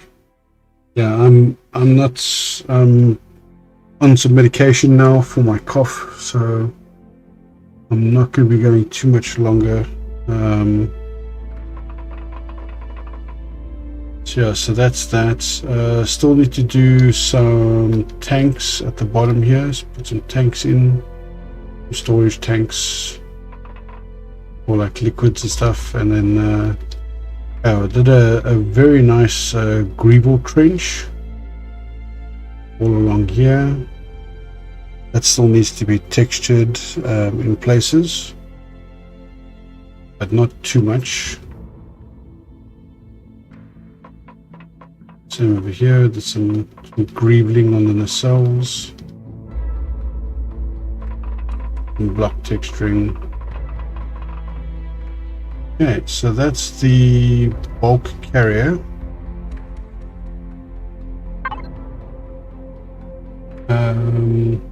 Next up, we will have the frigate.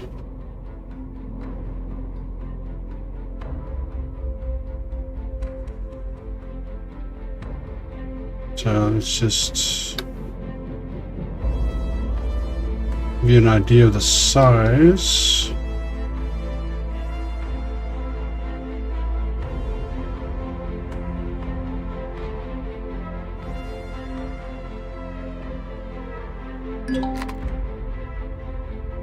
Okay. Well, that's a little skew, but alright. So, I mean, that entire frigate is the size of that engine nacelle. Okay. So this is just, like I said, these get a number. And if you go through here, You immediately get the captain's quarters. Very cramped, but yeah, very like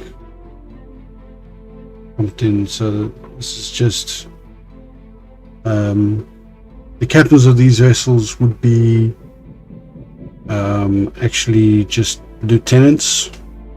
They wouldn't be very high grade, high ranking officers. Right.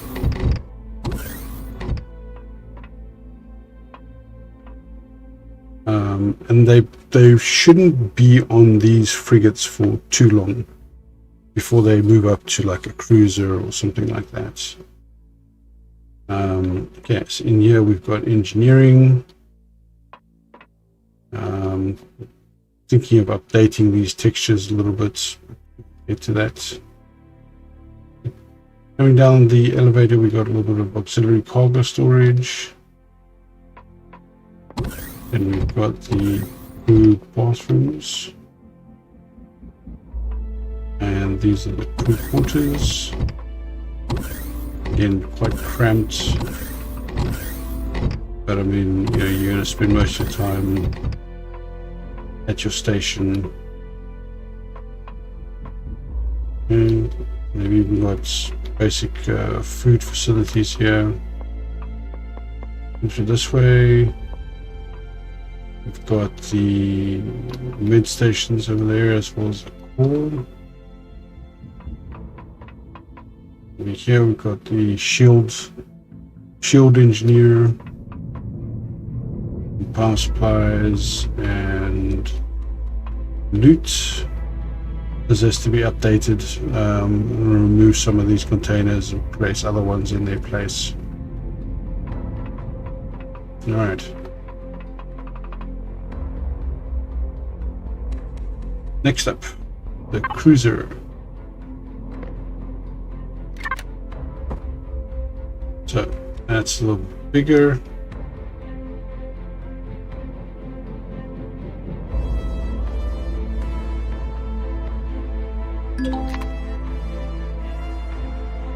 So the original design for the ship came from yeah, clones don't need creature comforts.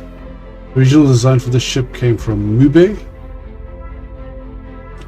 It's one of his original ships that he's allowed me to use, and I have redesigned it. Oops, there's a block that shouldn't be there. I've redesigned it both externally and internally. We go up here. The planetary boarding ramp. Straight up into the shield generator. And the warp core. Warp drive. Very nice job that Yuka's done on the decorating of that. He can actually use other colors besides black and red.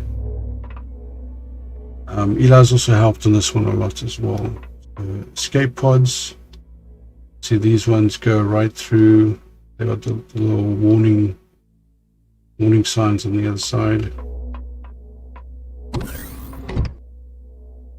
Environmental control room. Another one.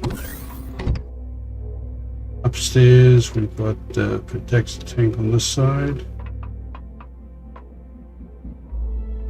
Can I donate one of my ships for the cause?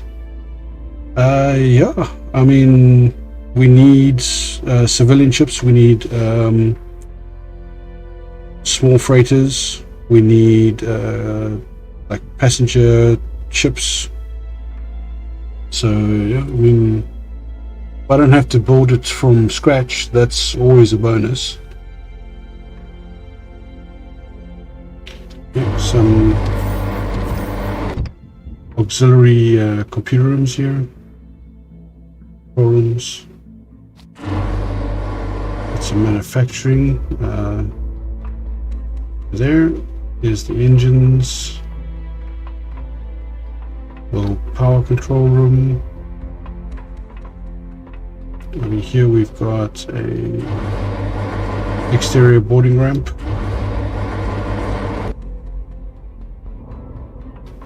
Okay. Auxiliary cargo space. This is some room where the core is.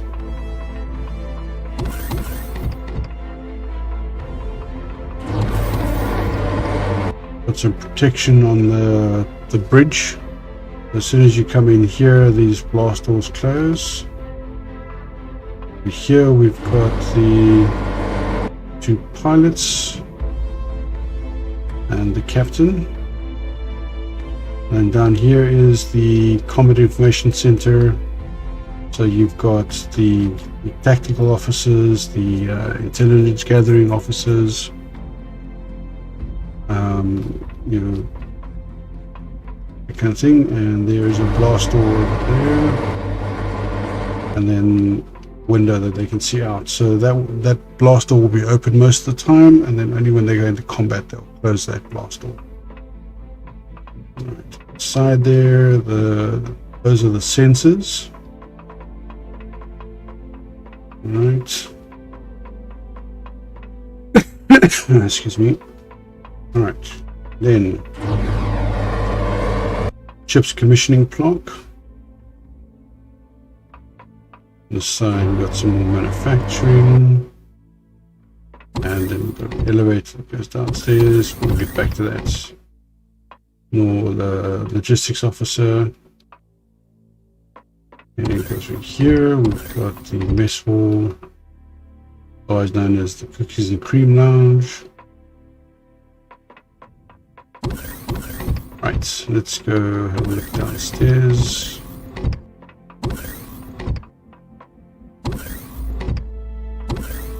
Here we've got another data monitoring center.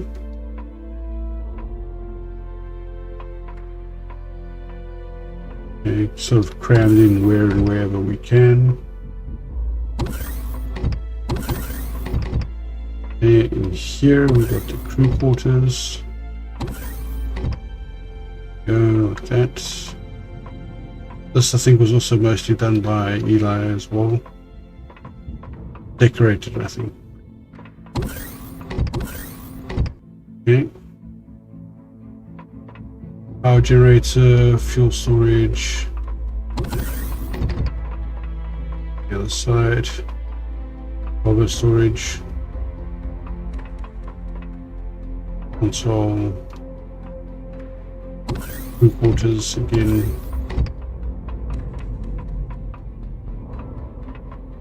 Okay. That's pretty much the whole ship. So those are the city class cruisers, and then this is still very much a work in progress, but gunboat diplomats. So this is just the shell of the battleship.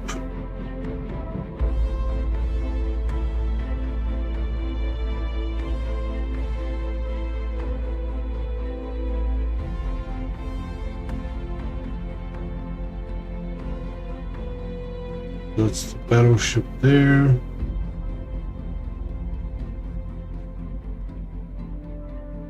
Okay.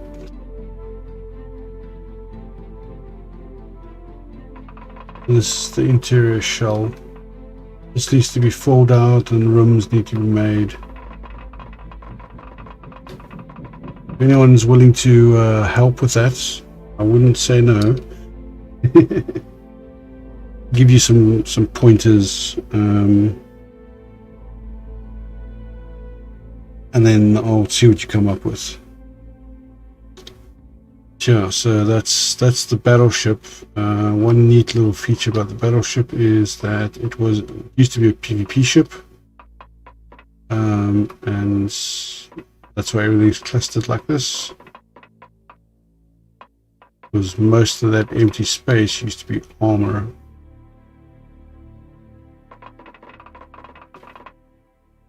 Okay. So that's that.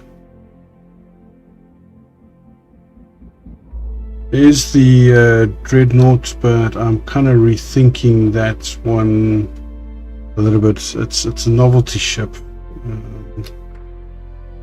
Might have that.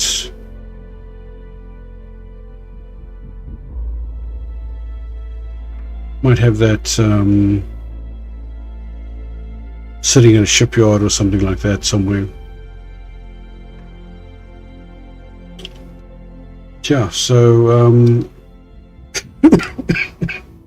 going to call it there. My throat is giving me issues and the medication's making me quite drowsy.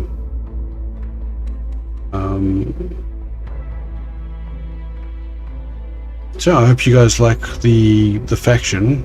If anyone wants to help building anything, they're welcome to give it a try.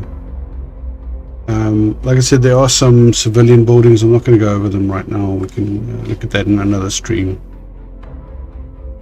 But yeah, I'm going to call it. At least I didn't fall asleep. That's what I'm trying to avoid. And it's a losing battle. So yeah, some of the medication I've taken is making me quite drowsy. Co-op boards. He was finding the time really.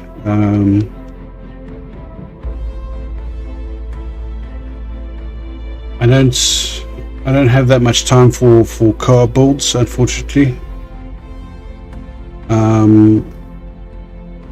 But yeah,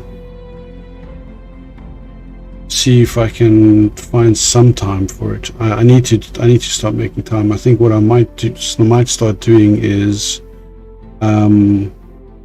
after we're done with like Valheim on Saturdays, I might turn that into a co-op building stream. So I mean, you can always join me for that.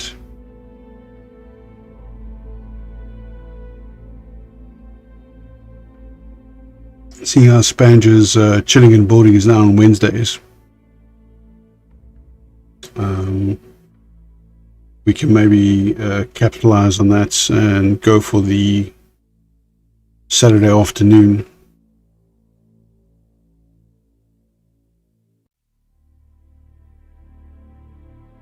So yeah. But I'm gonna see you guys tomorrow. I don't know what we're streaming yet. It's Blighted's turn to decide, and well, he hasn't decided yet as far as I know. And then yeah, Saturday we will be doing Valheim again in the afternoon, and Deus Ex for Retro Saturday in the evening.